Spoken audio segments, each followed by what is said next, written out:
Hi everybody, this is Carol from STS. This is the Adult Cardiac Surgery Database monthly webinar for February. We're going to get started here. First, I just wanted to wish everybody a happy post-day Groundhog's Day. I hope that you had a good weekend, and just wanted to share a funny picture with you. If you all don't know, there's a Puxatawny Phil. He has been right about 50% of the time in the last 10 years. However, I've recently learned that there is a groundhog in Maryland. I'm not sure of her name, but she has been right 60% of the time. Imagine that. But so there's Phil's predictions over the last 10 years.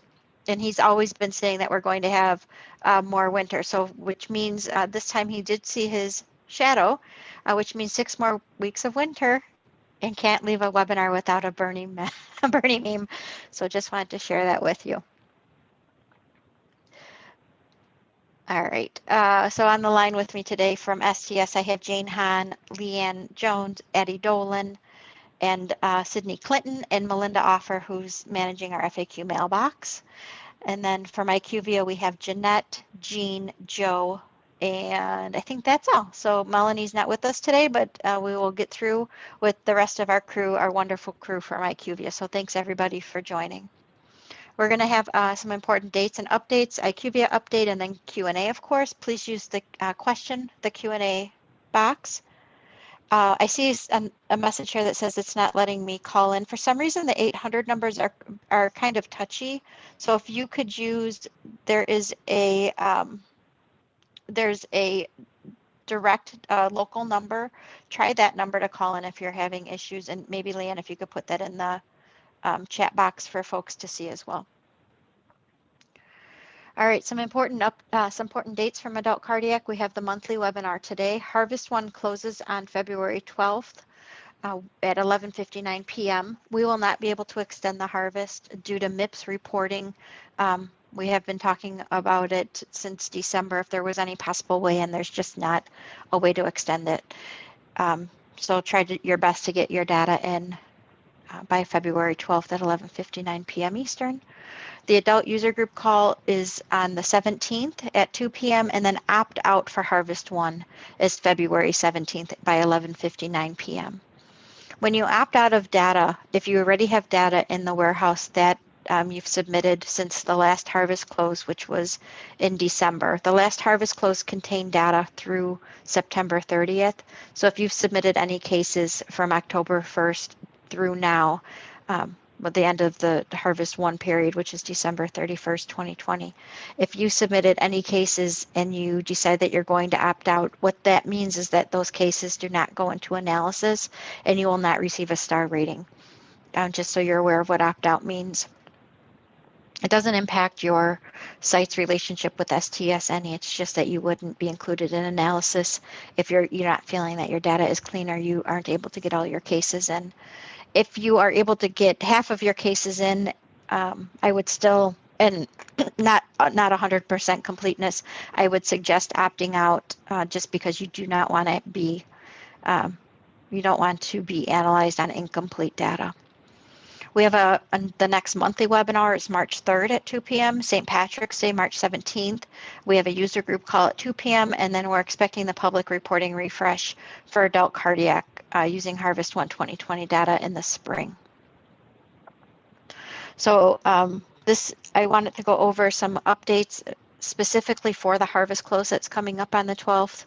And then I also the risk score match report and benchmark report, I wanted to just provide some clarification and updates on those as well.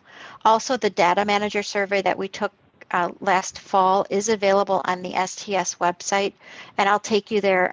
I'll show you where that's at after the presentations today, just if you needed to download it for your site or if you want to share that with any of your coworkers, you certainly can do that. All right, so we'll start with the harvest cleanup. This is considered Harvest 1 2020. It closes on February 12th at 11:59, and it will contain OR dates through December 30th, 2020. So it's important to remember that the Harvest numbers are always the preceding quarter. So Harvest 1 contains data through quarter 4 of the previous year. It will contain 12 months. What will be analyzed during this harvest is 12 months of cabbage data and 36 months of valve and valve or valve plus cabbage data.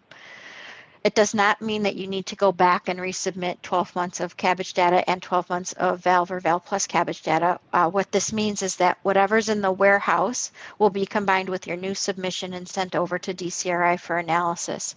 So if you've made a submission for Harvest 4 2020, which contains data through the third quarter or through 9/30/2020, you've made that harvest and no changes were made to cases prior to October 1st, then you can just submit your new cases from October 1st, 2020 through December 31st, and there's no need to resubmit older cases. If you did make changes to cases prior to October 1st, 2020, then you will need to, after Harvest 4 closed, if you made changes to cases prior to October 1st, 2020, then you need to submit your new cases from October 1st through December 31st, 2020, and then you'll need to submit any cases that you made updates to prior to 10/1/2020. And this could be a small file or it could be multiple small files depending on how many updates you were. You just need to make sure that the file or files that you submit for those updated cases contain a date range that contain the updated case. So for example, if you you submitted your data for Harvest 4 2020, which contains OR dates through September 30th, if you submitted that data for the Harvest 4 and all went through, but recently, say in December, you realized, oh my gosh, I forgot to code that this patient was a smoker, and it's a case from March.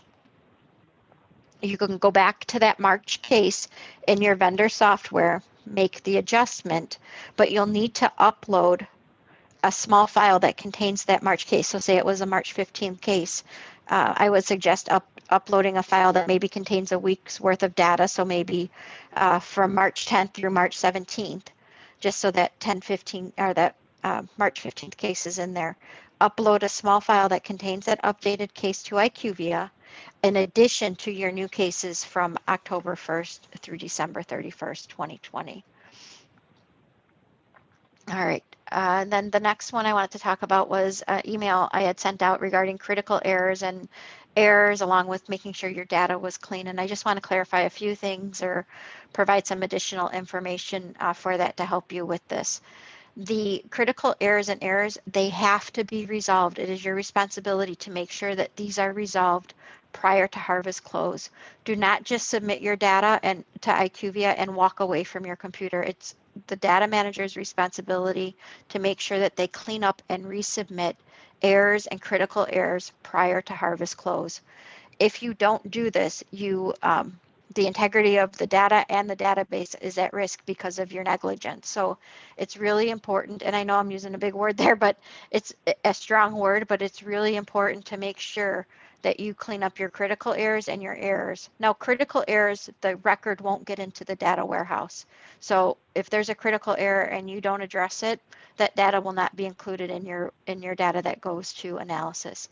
If there's an error, it is that record or that file, that record will still be included, but it's something very significant that really needs your attention and is logically inaccurate. So these errors, some of them will be updated in an upcoming release from IQVIA, and they'll be changing over to critical errors after the harvest closes, so it won't impact this harvest. You won't need to worry about getting these records rejected, but it is important right now for this harvest that you go back and you clean up any errors that you have.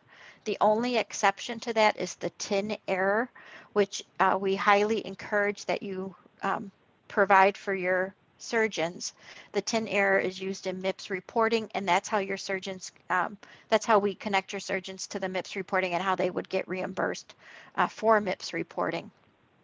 Right now, MIPS reporting is the only thing that STS has that is dependent on the TIN being available, but it's likely in the future that there will be other reimbursement programs that require TIN to be available. So although it's not going to reject your record at this time, we still want you to provide that information.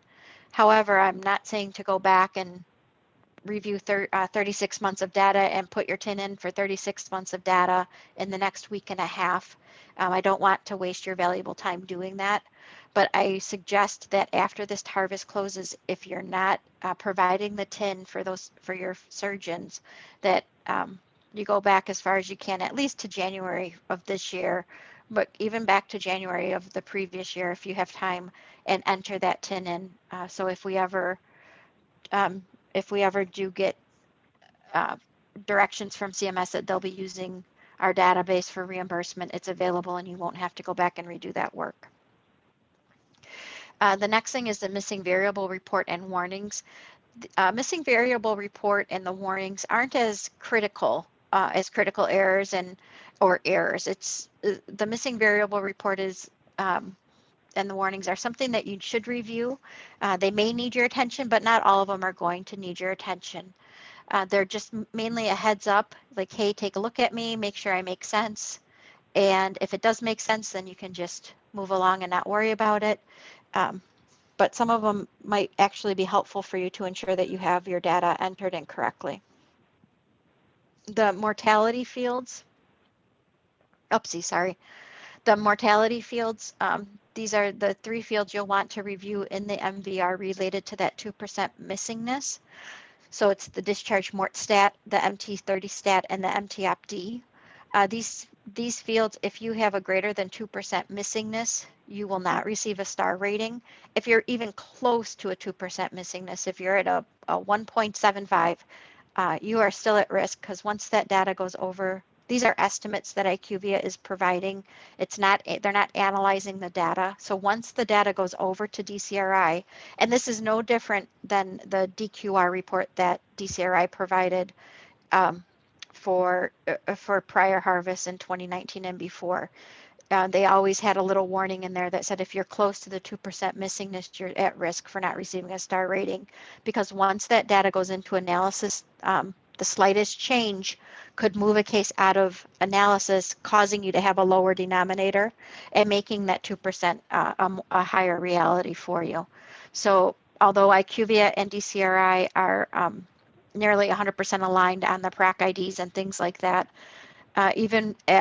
there's still a slight chance that if you're even close to this 2%, that you are at risk of not receiving a star rating. So please do your best to get this number much lower if you can. The other thing that I saw during the harvest, after the harvest closed and the reports were updated on the IQVIA platform, is that sites were contacting me and saying, but I have this field, and it was specifically on the mortality fields, is they were showing me that they had this entered in IQVIA, but DCRI is saying that they didn't have it, so they assumed that IQVIA was making a mistake. IQVIA keeps a log of all the updates that are made to as far down as to each field, so they can see when you upload a record for a record that's already in the data warehouse, you upload an updated record with one field change, they can tell you what that field was at what a point in time and when it got changed to a different value. So what sites were saying is that, hey, I have submitted this and I can see in my vendor software that it's correct. I can see on the IQVIA platform that it looks correct, but now DCRI is saying that it's not correct. And when we went back, what was discovered is that the updates occurred after harvest close. And sites were thinking that they updated the data, and even though it was after harvest close, that it should still have been applied to the harvest that DCRI had analyzed and provided those star ratings back on. But that's not what happens. So once the harvest closes, IQVIA takes a snapshot of your data, whatever's in the warehouse at that time. If you're missing mortality on 5 patients and you think, oh, the harvest closed, it's not a big deal because we have open submission, I can go back and update those anytime. That's not the case. Whatever's in the warehouse at the time of harvest close is what's going to go over to DCRI for analysis.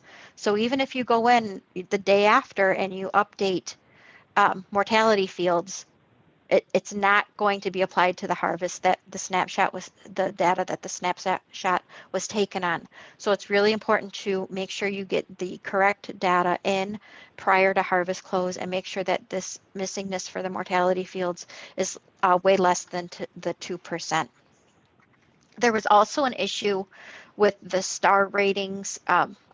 Right now, we look at each individual year that goes into the star rating calculation for missingness. So for this previous year, we looked at 2020, 2019, and 2018. And I think it was so it was half of Harvest 3 for 2020 was half of 2020, all of 2019, all of 2018, and half of 2017. We look at each individual year to make sure that you're within the 2% missingness. And this is historically, so what that means is that we look at all the data that was in 2020, which was only 6 months of data for 2020, but it looks, but so you have a much lower denominator. So if you're missing only one case, that really could cause you to go over the 2% threshold. This is historically held over from when we weaned in the thresholds for mortality back in I think it was 2015 we had 10%, 2016 was 5%, and 2017 was 2%. So historically this has made sense, but now it's kind of not, it's kind of something that are not quite sure that it's the best way that we should be looking at the missingness across the whole board. So our task force and our workforce chairs are reviewing this threshold related to the whole cohort of data, not just based on years, but based on the whole time frame. So more information will be coming on that if there's any changes with that. But for right now, it's important to make sure that each year that's submitted is under this 2% missingness. All right. The risk score match report is another report that's available in the IQVIA platform. It shows the agreement rate between your vendor software and your vendor software calculated risk score and what IQVIA is calculating. Some sites like this, they do internal quality checks or they have homegrown databases that they compare. They want to make sure that they're calculating the risk score correctly. So they use this tool to check that. It's normal to have a very small discrepancy, usually less than 1% between on the risk score match report. However, sometimes there might be a larger discrepancy shown, which could be usually it's something that occurred on the vendor side. Not saying that the vendors are doing anything wrong at all, but sometimes that happens for various reasons on the vendor side if they push a new update through on their software. So if you see a large discrepancy in this risk score match report, reach out to IQVIA, the IQVIA support, because they'll need to work with your vendor to do a root cause and help your vendor work through the problem. If there is a large discrepancy on your risk score match report, no need to worry because it will not impact your harvest submission. It just means that there's something going on with the calculation that's occurring on your vendor software. So reach out to IQVIA, they'll work with your vendor, but no need to be over alarmed about it because it will not impact your harvest submission. And then finally, the STAR and benchmark reports are available. We have H1 2020, the benchmark report, the STAR and benchmark report is available for that, and we just posted the benchmark report. And then Harvest 2-3 2020, both reports are available. The STAR reports look pretty good, actually look really good. There's no issues there. The benchmark reports are fairly complicated reports with a lot of logic built in the backgrounds. They look pretty good, but there are a couple issues. Also, there's a lot of variables that we're reporting. So it looks pretty good, but there are a couple issues I just want to make you aware of so you don't think something is wrong on your side. The renal failure, so this is in the complication summary. So you'll see when you open up the benchmark report, it'll look very similar. The tabs will look very similar to the sections within the data collection form. So you'll have admission, risk factors, operative, post-op, and then post-op complications, discharge, readmission, things like that. Under the complications tab, you'll notice there's 3 things that are missing that need to be reported out. The first is renal failure. It is missing from the complications section. But there's also another tab for the STAR reports where it is reported. So you could still get your renal failure data under the STAR reports, but it's missing from the complication section. The other one is recent recurrent AFib. We are reporting out new AFib, but the recent recurrent is missing. And then any vascular complication is missing from the vascular section under the complication section. I just want to point these out because I know sites pay attention to these, especially the renal failure ones, and we'll get down to the medication one because we use those as endpoints, either for risk modeling or for endpoints for those risk models. So IQVIA is working on the logic to update these in their report, and we hope that it'll be released fairly soon. The other one is within the discharge tab. You'll see that among eligible cases is missing. IQVIA is working on that one as well. And then they're just going to recheck the calculations for the STS light group and STS averages.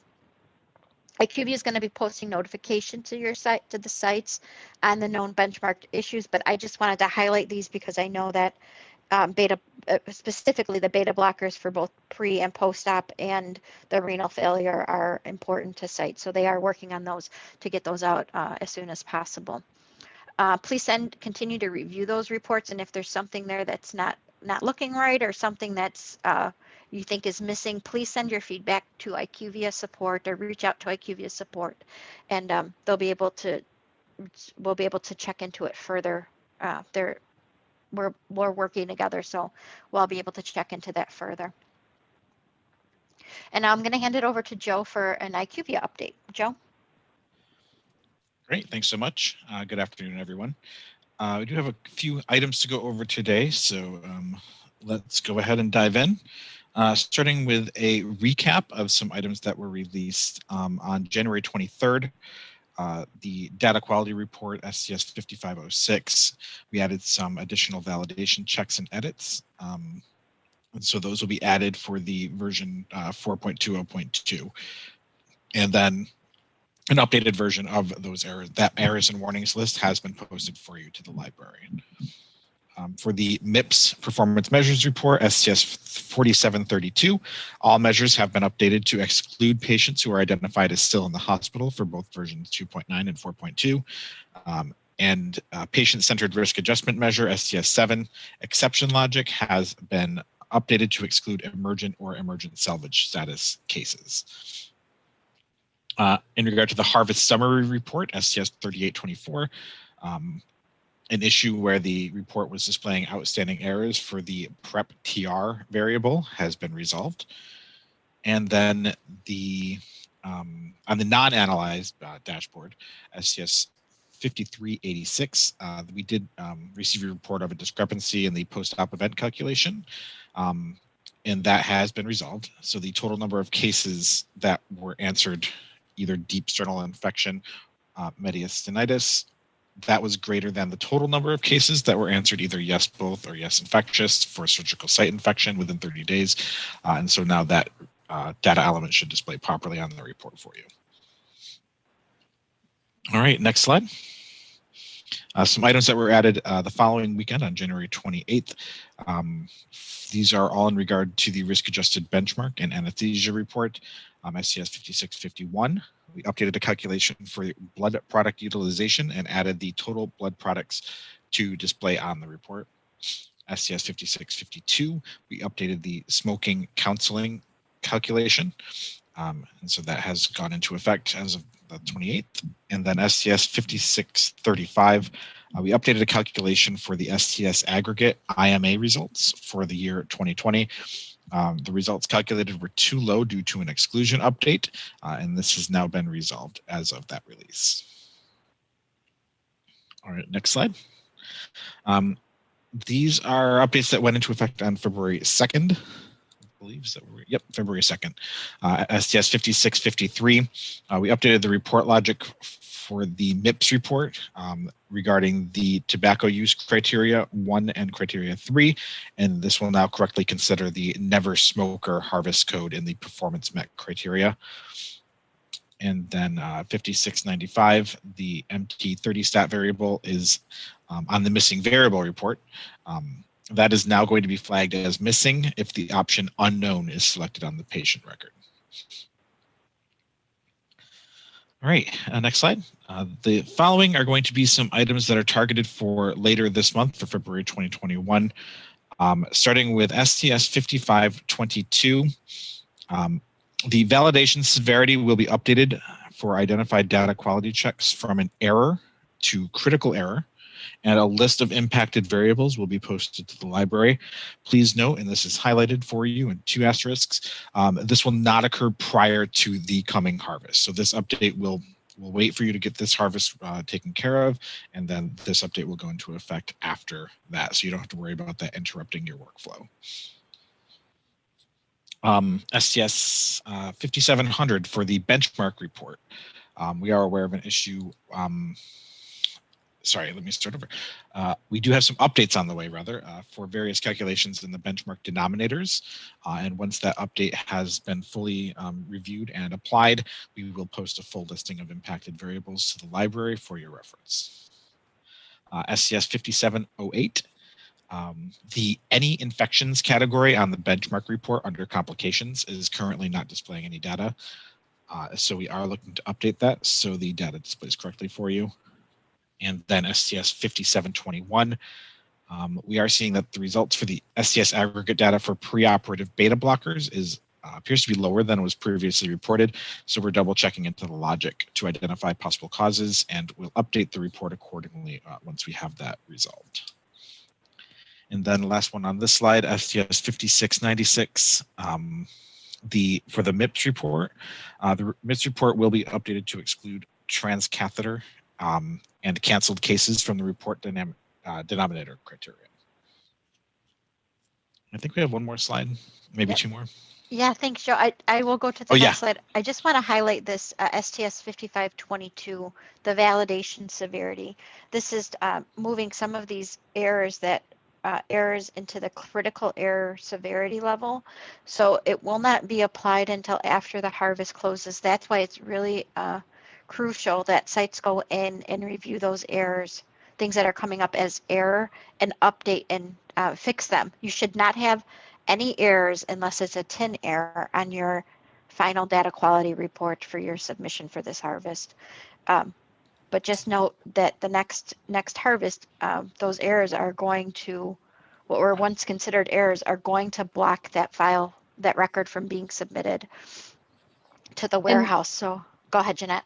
And just to remind you all, you can also review your harvest summary report. There have been a couple of questions that have appeared in chat about, how do I see this if I haven't made changes on my most recent record submissions? So for that, please utilize the harvest summary report. And again, to Carol's point, there should not be any outstanding errors with the exception of the TIN errors that are okay if you've not had a chance to go back and address those. Thank you. Thanks, Jeanette. Okay, going back over to Joe. Sorry, Joe. Okay, I just have a couple more things. All right, STS 4262. This is in regard to the non-analyzed dashboard report. We are working with the STS to make updates and improvements to the calculation used for the operative mortality variable in the dashboard. So for those of you who have expressed concerns regarding that data, we are working to help make that report better aligned with what you're expecting to see there. And also STS, those are the same. Yeah, okay. Those are duplicates of each other. So if you have received a ticket or one of our agents has let you know either about 4262 or 5453, those are the same item. And that update will be coming sometime later this month. Our usual note is also there in regard to if you have submitted a ticket and we didn't discuss it on today's call, feel free to contact support to request an update if you haven't received one. But we are working on anything that's been reported to us. So even if we didn't discuss it, we are still working on it.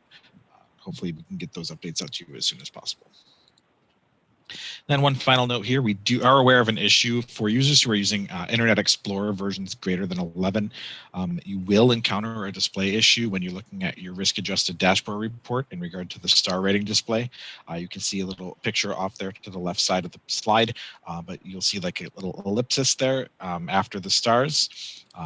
The Internet Explorer is no longer a supported browser, and so this is something that you will encounter if you're using Internet Explorer. So if you are seeing that, feel free to access the report on Edge, Firefox, Chrome, and any of those browsers should display the results for you correctly. And I think that's it. I was trying to get my spotlight to work. It did. Here, There you this. go. Sorry. You got it. So read the highlight because that's important stuff. Okay, thank you, Joe. No problem. And then the IQVIA support plan, make sure that if you're submitting anything into the Q&A that you're including your participant ID, and if you have a ticket number, please also include that. Any communication to IQVIA and to STS, it's very helpful to include that 5-digit PID number. The adult cardiac participant ID or PID number will start with a 1 or a 3. And we have quite a few questions, so I'm going to go over to the Q&A. Melinda, if you wanted to try to answer some of the clinical ones, that would be helpful. I know that you're drowning in clinical questions this week in the FAQ mailbox, so if you wanted to refer people to submit them there, that's fine, just so that we don't get out of order with folks that submitted, earlier on into the FAQ. But if you wanted to answer in the mailbox or in the Q&A, that's great too. Okay. Thank you. I'm going to stick to the harvest questions for right now and questions related to IQVIA, just so we can help folks that are trying to clean up their data for submission, get that done. So the first question is, can we submit cases from third and fourth quarter 2019? And yep, you can submit cases from third and fourth quarter 2019. The IQVIA warehouse is set up to take cases back all the way through version 2.81, which is July 1st, 2014. So you can submit data as far back as that if you'd like. If you need any clarification, please put it in the Q&A. Next question. When the risk-adjusted results is released for this harvest submission ending in 2020, will the composite be worth a year or 3 years for cabbage? And do we anticipate the results to be released January 2022 or spring this year? Thanks. So this Harvest 1 2021 will be a 1 year 12 months worth of data for the cabbage composite. We are going to 36 months for the cabbage composite, just not this harvest. More information will be coming and we will let sites know.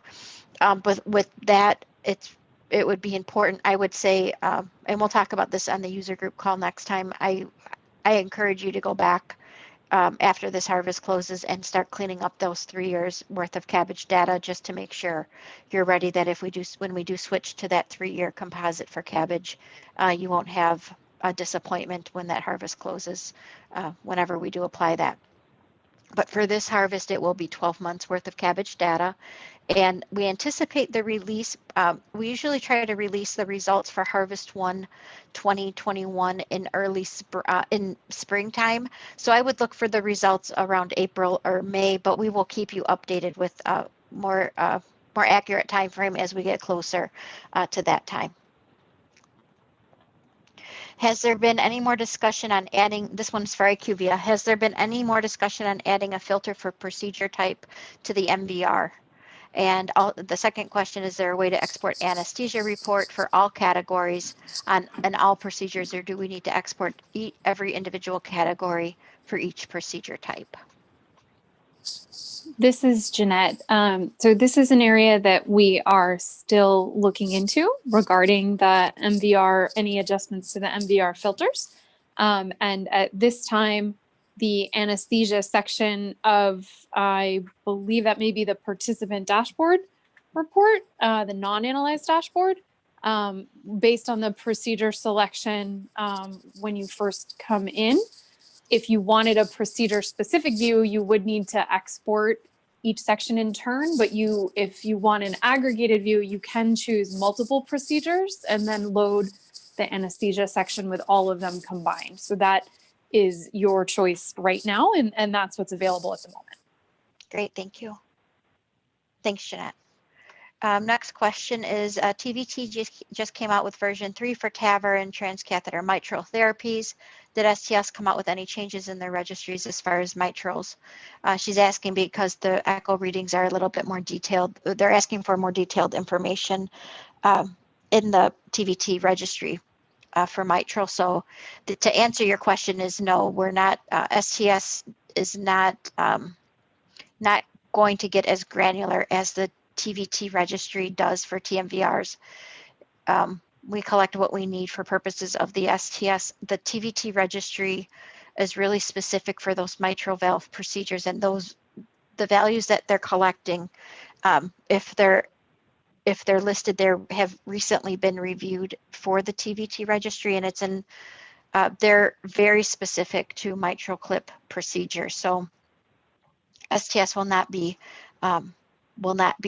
adopting those as well. Do you have to complete so many harvest reports in order to get a star rating score? Hi, Mackenzie. I'm not sure I understand the question, but if you'd like, you just have to make sure that you meet the thresholds for the missingness in the mortality fields and that you meet the case count that's required. In the IQVIA platform underneath, I think it's resources or library. I always call it the resource library because I'm never clear. I forget what we call the tab.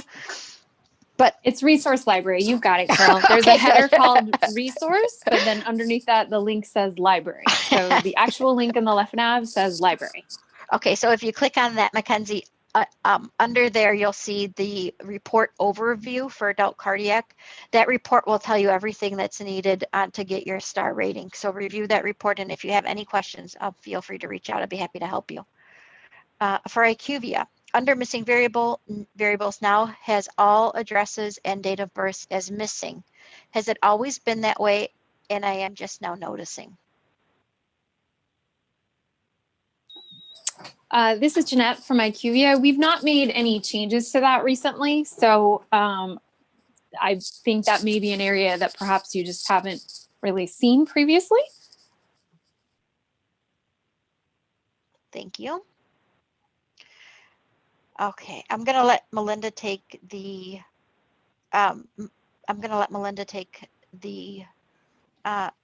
clinical ones, and if we have time, we'll come back to them. And I'm going to stick to the other ones. Oh, This okay. one's- So Yeah. so a patient came through the ED. Oh no, I'm gonna let you take those, like type out the answer or refer them to the I mailbox. gotcha. Okay. Thank you. Yeah, just so we can get through the harvest closed ones, and then we can get back to the other clinical ones, because I feel that folks are submitting into the FAQ and they're waiting for a response, and then some folks are coming in here, and I just want to make sure we're fair to everybody. What are the expectations for the following patients who have been discharged to an acute care facility? Do we have to continue to follow this patient for non-cardiac related exploration? How do we document that? So yeah, you need to continue. Melinda's will take that one too. Next one, do dashes in the benchmark reports represent a 0, or is the data not properly being displayed? I have a lot of dashes in my site years, some of which I do not believe should be 0%. This is Jeanette. So it doesn't indicate that data is not being properly displayed, but it does indicate that there's not data for that particular number. So it's not the same as a 0, such as, there is data related to that and the calculated result or the count available is 0. It's that there isn't something that meets that criteria. There are some areas where that would be expected. For example, in the H1 harvest related to cabbage numbers for 2017 and 2018, those are expected, and there is a footnote that's indicating that. For other areas, there are sections in the benchmark report where it's showing breakdowns for fields by particular options. And, it's possible that given the set of records that were included in analysis at your participant, that perhaps they didn't have an option or an answer chosen for every option on every field. So that is a possibility. But if you have more specific questions, please reach out to the IQVIA support team. Great, thank you. Thanks, Jeanette. Next question for IQVIA. It would be extremely helpful to be able to export the entire anesthesia supplement instead of exporting individual procedure types. Did you just cover this one? I did. So that is a great feedback point. Thank you. I did describe earlier on the call what's available currently. So we will take this feedback back and look at possible adjustments for that. Great, thank you. Is the data sent to CMS for MIPS the raw data or the analysis that is on IQVIA? So the data that will be sent to MIPS, and your surgeons will have an opportunity to review and approve exactly what's being sent over. It will include both the raw data as well as the rate multipliers that are calculated by DCRI will be included in some of the measure formulas. And there will be an interface that you'll be able to see exactly what would be sent to CMS within the system. I will point out that those numbers, those calculations will run on the raw data. So while we do have the harvest close coming up, and that is what will be used to generate the rate multiplier information, if there is something that needs to be corrected or adjusted, submissions that occur after February 12th are eligible for inclusion in the MIPS submission, as long as they are done before your CMS approval is completed. And there will be more information coming out about that process for MIPS participants in the coming weeks. Thank you, Jeanette. That was very helpful. Next question is, we were unable to contact some patients for 30-day follow-up. What percentage of completeness for 30 days mortality is required to receive an executive report? So Cassandra, you have to meet the 2% threshold. If you have greater than 2% missing, you're at risk of not receiving a star rating. Next question, if we do direct data entry now and make changes to cases prior to 10/1, do we need to do anything? That's a good question. This is Jeanette. So I would remind those of you that are using direct data entry, please make sure that if you do make any changes to surgical records that are within the time period for harvest, that you do mark those records as complete. Only complete records that have IQVIA listed as the vendor would be included in the harvest data cut. If you are a new adopter of direct data entry and previously utilized a vendor for submissions, then any updates you make to those vendor submitted records where the vendor is something other than IQVIA, those changes, please save them, and those will be included in the harvest automatically. You are encouraged, strongly encouraged, as Carol's been sharing out, to refer to the missing variable report and the various reports and interfaces for cleaning up and reviewing your data. That is the same whether you're doing vendor submission or direct data entry. Carol, is there anything you want to add?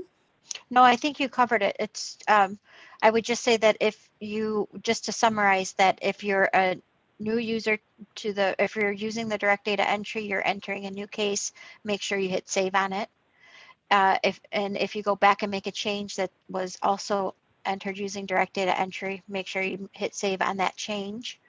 And then if you used a vendor previously and you're now using direct data entry, that if you go back and update a case that was previously submitted via vendor software, you go back and make an update in direct data entry on that patient, you have to hit complete, save complete, correct? If the vendor on the form is listed as IQVIA, then the form would need to be marked as complete, yes. But if the vendor is another vendor, then all records will be included in the harvest analysis, not just the complete ones. Got it. Thank you. Okay. If we have a patient whose 30-day mortality won't be complete until after harvest, how does this affect the data and missing report? So well, you should have the harvest. It contains data through December 31st, 2020. So you should have those 30-day mortalities as of 4 days ago. And so I'm not sure, Tabitha, if I'm answering your question or not, but you should have it there for your 30-day mortality. Let me know, put something in the chat or the questions if I didn't answer your question. And we have quite a few questions. I'm not sure we'll get through the rest of these in 14 minutes, but we'll do our best. I still struggle with the DQR reports when cleanup has been performed in the same time frame is resubmitted. We don't get this information back if there are still missing items or warning. Only any new file that may be submitted in this time period. Am I missing something? It sounds like she's not getting anything wrong back because she's corrected it, unless I'm off. Yeah, so when you resubmit a file, the system will process the records that have been updated, so you can quickly see what records the system has detected as changed from a prior submission and get the status on those. If you'd like to see the current state of your overall record set that are eligible for inclusion in the harvest, then please utilize the harvest summary report. That will show the errors and warning validations that are present on all of those records, and you can put in your surgical date range that you'd like to see, allowing you to focus on, maybe a particular quarter or all 3 years, whatever your preference is. So please utilize the harvest summary report if you'd like to look at all those records for the harvest overall. And I just want to clarify on that. I think what some sites struggle with is that they know that there's a record in that file. So they're cleaning up their data. They're going to make a resubmission on a file that was already submitted. They're updating a couple records within that file, but they're expecting to see the warnings still show up for the other records that they didn't touch.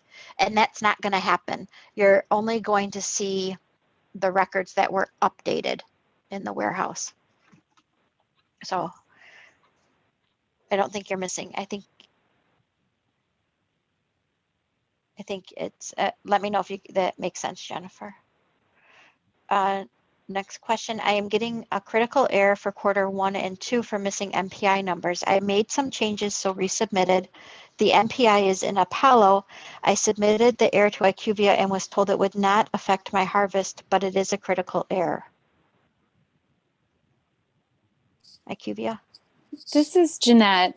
So what that means is that the changes that you made in Apollo have not gotten into the data warehouse if you received a critical error on that submission. Mm-hmm. So while it's likely that we have these records from your prior submissions present in the system, they would be included in the harvest with that earlier state. But it was identified that some participants were submitting records that were missing the surgeon NPI. And as STS and Carol can confirm, that information does need to be submitted on the record. So that validation was adjusted to become a critical validation so that no more records missing that NPI get into this system. So if you would like your updates in Apollo to be available in the data warehouse, please do add that surgeon NPI and resubmit again. Makes sense. Thanks, Jeanette. The physicians are under one group 10, and our hospital has a different 10. Which 10 do we use in abstraction data collection form? I believe that should be your physician group 10. Next question, how much case volume is needed in order to receive star rating? Is it 20 or 30 cases per year? Forgot. You can find this information in the report overview that's posted in the resource library on the IQVIA platform. I do know for cabbages it is 10. For the valves, I don't want to give you the wrong number. It's either, I believe it's 36 or 30 or 36, but I would review that just to verify. It's in the report overview and under the resource tab on the library in IQVIA. Is there a plan to include 3 antibiotic elements in the adult cardiac dashboard reports? It's a great way to double check your selection since it's a star metric.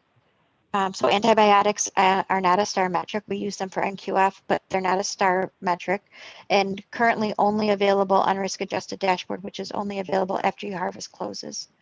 So I would think that it would be in your missing variable report, but we can check into that, Marie, and see where it's at. Where are the mortality fields located on the report to tell us the percent that we have? Thank you. So under the missing variable report, you're going to want to look at these 3 that are on the screen here. Discharge mort stat, MT 30 stat, and MTOP-D. Here are the sequence numbers for version, this should say version 2.9, sorry about that. For version 2.9 and version 4.20. Next question. What if the patient's phone number was disconnected already or the patient was homeless? I have a couple of those. You'll need to work with your surgeon's office to see if you can get a feedback for those patients, or if the hospital has a contact. Usually, what my experience is that if you're performing surgery on a patient that's homeless, they still have to have a place of that they're discharged to the hospital, unless they social services usually wouldn't just discharge the patient to the street, especially following a major procedure like that. So I would work internally at your facility and also with your surgeon's office and cardiologist's office to see where that patient is at and if you could get a follow-up from them. Historically, DQRs with DCRI would show us the missing percentage. We have it the mortality status. Does IQVIA have something similar? So we have the 3 fields here that are under the missing variable report. And I know that in the elaboration, we were looking at reporting this out also in a little bit different way, but I'm not sure that that's available yet. But you do have these under the missing variable report. These are what you should be looking for. Renal failure is under the post-op section and benchmark report. Last metric on the list, found it yesterday. Okay, that's great. I think for some reason there's still something else that's missing there, but thank you, Carly, for letting me know that it's there. Karen Hardison, it's also listed under ventilation section, ICU section, rather than the complication section. So maybe it's just in the wrong section. Somebody should write that down for our elaboration calls. Okay, thank you. Mortality information is only reported in the risk-adjusted data, not the benchmark detail. If we are still only going to receive risk-adjusted data 2 times per year, we need observed values in the benchmark data. So you'll receive risk-adjusted data. As always, the data is risk-adjusted 4 times a year, and it will continue to be that way. Last year was just, we just did it at Harvest 1, 2, 3, and Harvest 4, which is not yet out, but it will be. And I think I'd have to double check the reports. I'm not sure if it's the only place mortality or if we're also reporting it out in the benchmarked reports. Many missing data points in benchmark reports. Variables are there, but no data for multiple years. For instance, CVA is blank. Michelle, if you're looking under the Harvest 1 report, there are a lot of blanks there, but look under Harvest 2, 3 report and let me know if they're still showing up blank. They should not be. Leanne, could you put in the chat box or in her answer, could you give her the number to dial in because it says she has no audio? Leanne. Yep, I'm on it. Thank you. Okay, thank you. What is wrong with the STS liked and average? I'm not saying anything wrong, they're just verifying the calculations. Can you please go over how to access or figure out which patient is from the source patient ID or record ID? Thank you. So the record ID is the number, I believe, is the number that your vendor software applies to the patient. So you would be able to look up that V number that IQVIA provides out in the detailed lines. You'll be able to look up that V number in your vendor software to identify the patient. Let me know if I answered your question, Cheryl. Next question. I thought if we needed to update a case, we would send in a single case file over. Why do you suggest? No, do not send in one file or one single case. It has to include a time frame. So it could even just be a day time frame. The reason why I was suggesting a week is just to make sure that nothing's off with it, so that you don't accidentally miss a day or enter in the wrong day and you think that you uploaded it. So I suggest using a week time just to make sure that you got it in there. Donna, if the smoking calculation is still not working right, I think that's one that Joe went over and said that is being updated. Is that right, Joe? Yeah, so the smoking cessation update went through on the 28th. So if you haven't rerun your report since then, doing so might get you the updated results. So I think that's probably the best course of action, is just to rerun it and make sure that it looks better now than it did originally. Great, thank you. Thanks, Joe. Have multiple critical errors on the anesthesia report. Same questions on each patient. That is holding up all of my patient submission. Case closed at first level. No callback yet. Could you? I don't know if you have a ticket number. If you wanted to provide that to IQVIA, they could check into it and see what that critical error is that's holding you up. Just to comment on that, so if your participant is enrolled in anesthesia, then you would need to provide the anesthesiologist MPI. So and the messages that you see, the critical messages, they will describe for you in the data quality report what is going on. So please do look at those and be aware that the anesthesiologist MPI would need to be provided if you're enrolled in anesthesia. Yeah, and I see a comment further down that says, so do I need to go back and submit my MPIs for all my cases? Yes, your MPI is required for case submission. We were able to view the full star rating report like we used to be able to do. Right now, all we can do is print it out. So I'm not sure what you mean, Lori, by that. If you wanted to clarify that, I'll try to get to it, but we only have a few minutes left. The star report now is very similar to the PDF report that you all reviewed, and there is a drill down availability under the details star report. When looking at the harvest report and specifically blood uses for intra post-op percentages, am I reading it correctly that this is the percentage of patients who received blood products for both in surgery and post-op? So there's an intra-op blood line, and then there's a post-op, and then I think there's going to be a combination one that's either out now, came out recently, or is going to be coming out, right, Jeanette? Yes, I believe so. And I'm also seeing some comments, some questions related to Preop beta blocker. So part of what's happened, and we have alluded to this on this call several times, but what was found in the risk-adjusted reports is that a number of participants were not addressing the errors that they were receiving in the system, and they were submitting time periods, whether that's time in the ICU, time on vent, that were inconsistent with dates that were either before, discharged before admission or something like that, on vent after off vent hours. So there was a number of updates that were made to remove those records that had inconsistencies from the calculations. So there was a change that was posted last week. It was listed in the notes about the updates. And there's more detailed information available in the notifications area in the system if you'd like to look. But a number of the calculations were adjusted to remove those data inconsistencies. And to Carol's point earlier, that is why the validations are changing severity, because it was found that the errors were not all being addressed. So to ensure that you don't encounter those sorts of data inconsistencies in future, those validations will be shifted to critical. But some of you may have noted that there was a change in some of the numbers that were presented last week.